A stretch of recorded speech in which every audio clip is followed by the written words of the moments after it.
Hello, welcome to the show. Today we're interviewing Ted Barber, Chief Commercial Officer at SCO2. Ted, welcome to the show. Oh, it's my pleasure. Thank you for the opportunity to be here. You've had a crazy, amazing background. Like you've been in, innovation across many companies, but, tell us, first of all, how you got to where you are today. Like, kind of what's your background in science and in tech? And then we'll go into some questions specifically related to innovation. Yeah, so I'm a mechanical engineer by training, but I've always, coming up through Silicon Valley, been on the edge of innovation, developing new technologies. It's done everything from toys to implantable medical devices to automotive, uh, fabric, textiles, food. Um, I spent 9 years at IDEO Mhm. in Palo Alto, 3 years in Palo Alto, 3 years setting up the Munich office with a couple of partners, and then 3 years back in Palo Alto. From there, I went back to Germany to run a business for Gore-Tex. Was the gloves and accessories business, so Hmm. global responsibility. And then got in because of that, got into the textile world, ran innovation for Perlizumi, a global cycling and triathlon brand. Spent many years there. That brought me to Colorado, where I am now. And along the way, did some consulting. Ended up at Danone, running open innovation, reporting to the chief product officer. So working at the highest levels of the company globally to identify new technologies that would meet our strategic needs internally.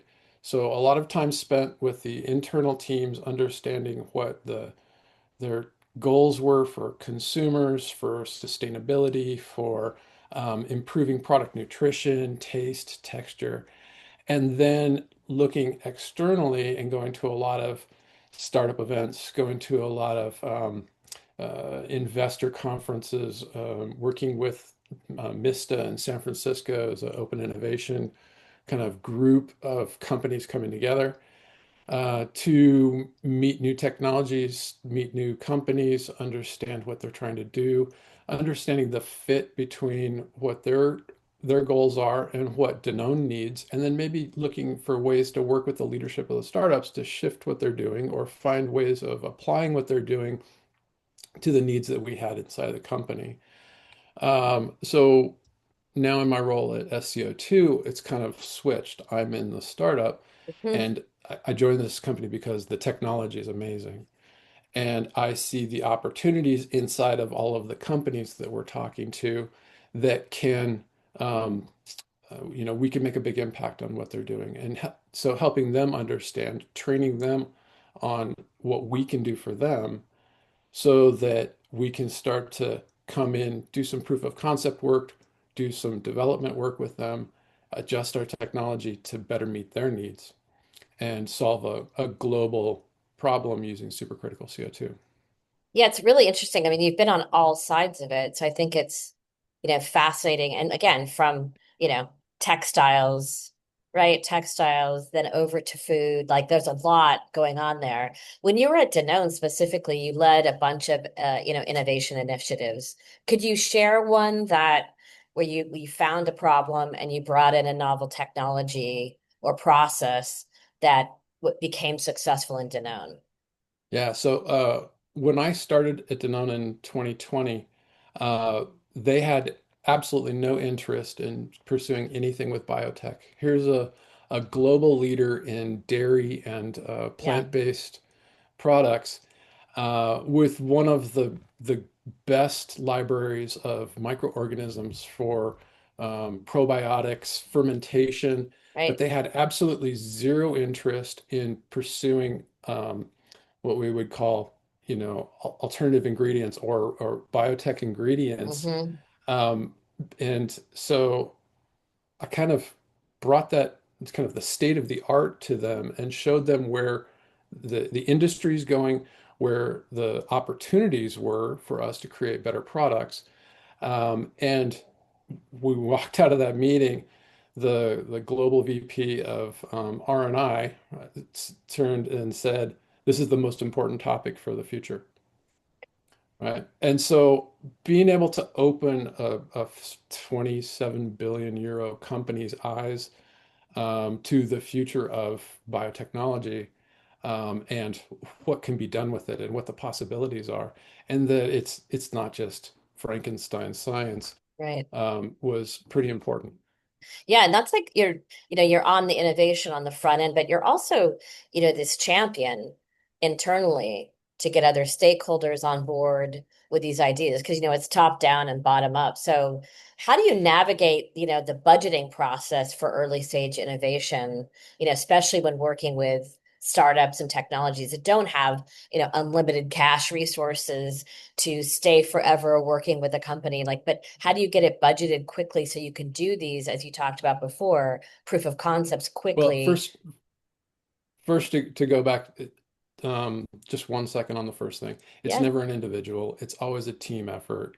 I I was working with other people to make this stuff happen, and so putting many minds together, putting multidisciplinary teams together, to get all the different points of view, to understand all the different um, cultural, scientific Hmm. aspects of a problem can create a better solution.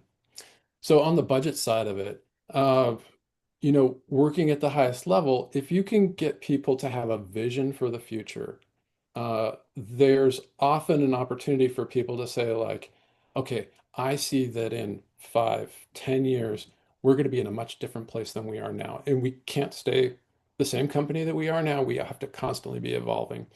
And so if this is an important piece of our evolution, it moves up in the kind of strategic needs of the company.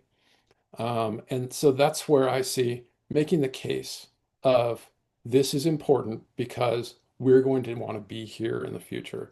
If we're looking at supercritical CO2 and what SCO2 can do for companies, we have kind of on the ingredient side, we can Hmm. make new ingredients or free compounds from waste streams to make them available for products that have wellness benefits, nutritional benefits, performance benefits, flavor, taste, texture benefits, that can open up a whole new world. Hmm. We also have the opportunity to take existing ingredients and make them better by purifying them. We can strip out flavors, colors, things that are maybe causing an ingredient like pea protein Hmm. to be not as successful as we want it to be because it's a great nutritional solution, but it's not a great taste solution in Right. many cases. Right. And then the third piece of it is this is a circular economy. We're taking stuff where we would used to grow products and we take the important pieces and we'd feed them to people and we'd take the rest of it and we put it in a dump. We've gotten better. A lot of it's going to compost, a lot of it's going to animal feed, but there's still so many high value compounds worth hundreds, thousands of dollars a kilo Right. that are going to animal feed. Right. And the animals don't appreciate it. They Yeah. don't care. Right. And we can be putting those at the input side of a different business or the same business Right. and keeping that value inside of the company. And so I see kind of budgeting is about creating strategic demand.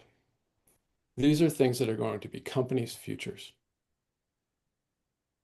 It's interesting, because you talked about the waste side and what's happening globally with the circular economy.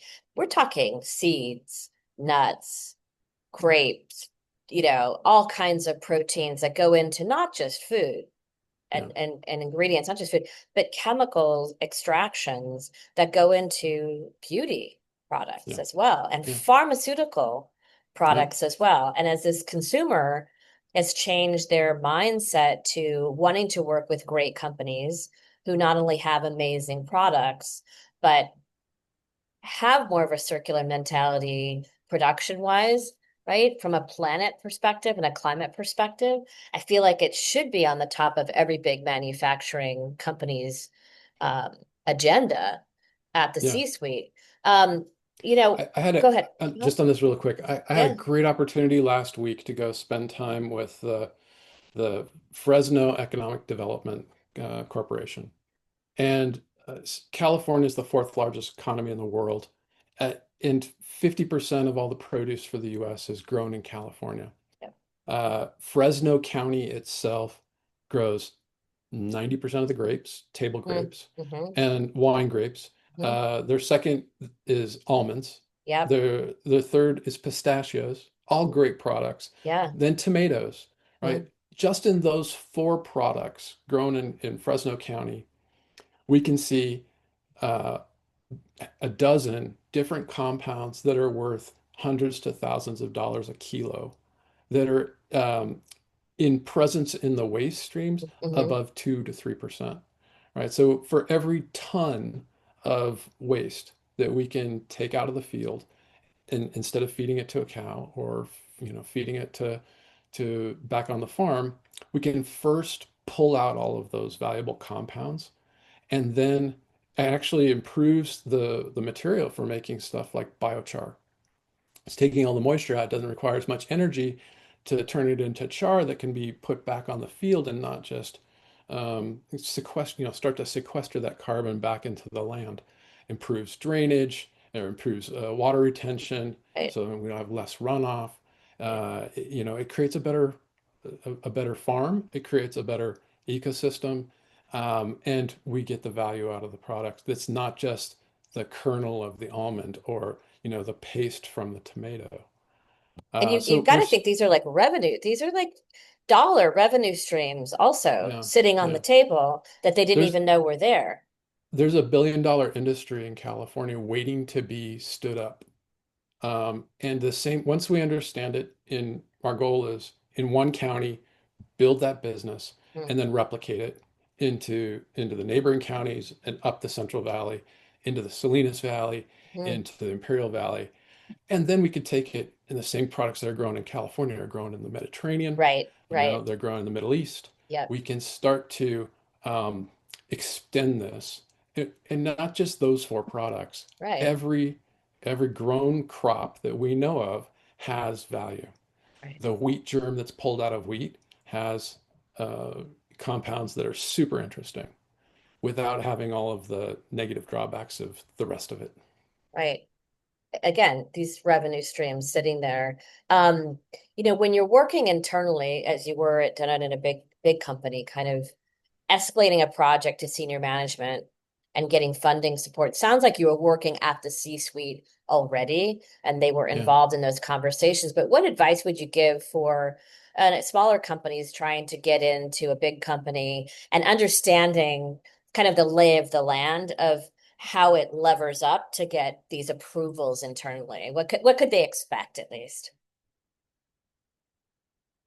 Internal salesperson, right? So if I could understand the story that the startup was for the product that the startup was creating, and information to tell that story with inside the organization, Hmm. inside my organization, I could socialize it. I could create interest. I could help, be a storyteller to make them understand what the vision could be. Right.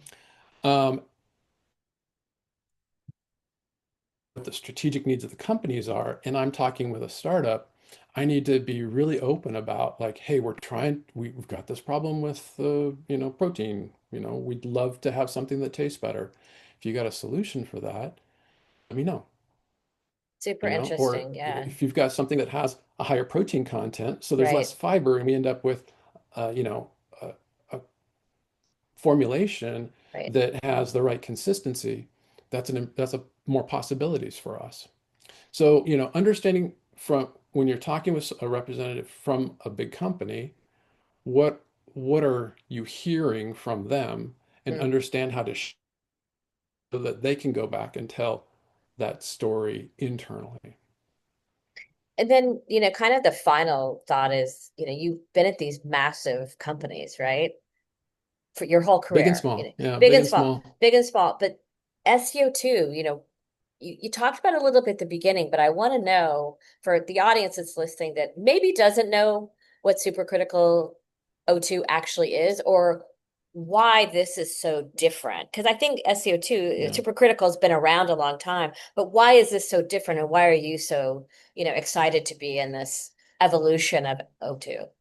Yeah, so scientists have been super positive on supercritical CO2 extraction for over 50 years, since the end of the 60s, really mid 60s. but it's always been kind of lab scale, uh, very expensive equipment that's used to do extraction of compounds from really small sample sizes. Mm-hmm. Um, and it's slow and it's expensive and it takes a lot of time. And then you get this crude oil from the traditional technology. You get this crude oil that it's a mix of everything that's stripped out, and you have to distill it using a bunch of chemistry. What we've done is we've turned that whole thing into an industrial process that um, allows us to move quickly through a lot of material. And we've also invented a cascading fractionation system that allows us to separate the compounds in process. Mm, So there's no magic chemistry necessary. We've kind of turned the chemistry into physics. mm, Um, and so what we see is we can industrialize this process. We can actually do tons an hour, 10 to 15 tons an hour in large industrial applications. We're talking to big food oil companies. We're right, talking to big ingredient companies that when they do something, they do it at a massive scale. right. And it really started. I met Michael, our CEO, at an investor conference, and I heard what he was doing. And I knew that from my experience at Danone that food production produces a lot of bio waste or Right, like material. When you make soy milk, there's the solids that are left over from the soybean that you don't want in the milk. right. Um, but it kind of creates this material. It's called okara. And normally, in some situations, you would turn it into tofu, Tofu. right? Right, that makes sense. But you can't have 100,000 tons of tofu. Right, There's no market for it, right, right? And the other part of it is we've actually stripped out all the good stuff that you would normally leave in tofu because that's what makes the milk. Um, And so to take that solids, the okara, and then have a means of stripping out all of the super nutritious phytonutrients and compounds that are super healthy, cancer fighting and health promoting and wellness promoting compounds, and separate out the compounds that are maybe you don't want in your food that are kind of hormone like, right, um, allows you to create a product that has all the benefits without having all the negatives, and allows you to take these hundreds of thousands of tons a year of material and pull out the value before it then goes to compost or animal feed. And Danone does a wonderful job of keeping their material out of the landfills. right. 96, 97% of it wasn't going to landfills. It was going to alternative applications, which is massive when you talk to the landfill guys now. Oh, yeah, The methane production that a landfill used to have, yeah. new landfills don't produce anywhere near that because they're diverting the biomaterials, the leaves, grass clippings, our Hmm. our um, kitchen scraps Right. into better applications. But we've made a new level of application that allows us to recapture that value. I mean, you're doing it better, faster, more efficiently at mass scale and Yes. more cost effective, where they're getting new revenue streams. They're improving processes and products they already have and developing potentially new products as well. And it's good for the climate. I mean, you're ringing all the bells here. Yeah. Well, that's why we're going to be successful. I agree. Ted, thank you so much for your time. I really appreciate it. It's been great learning from you. Cynthia, it's always a pleasure to talk to you.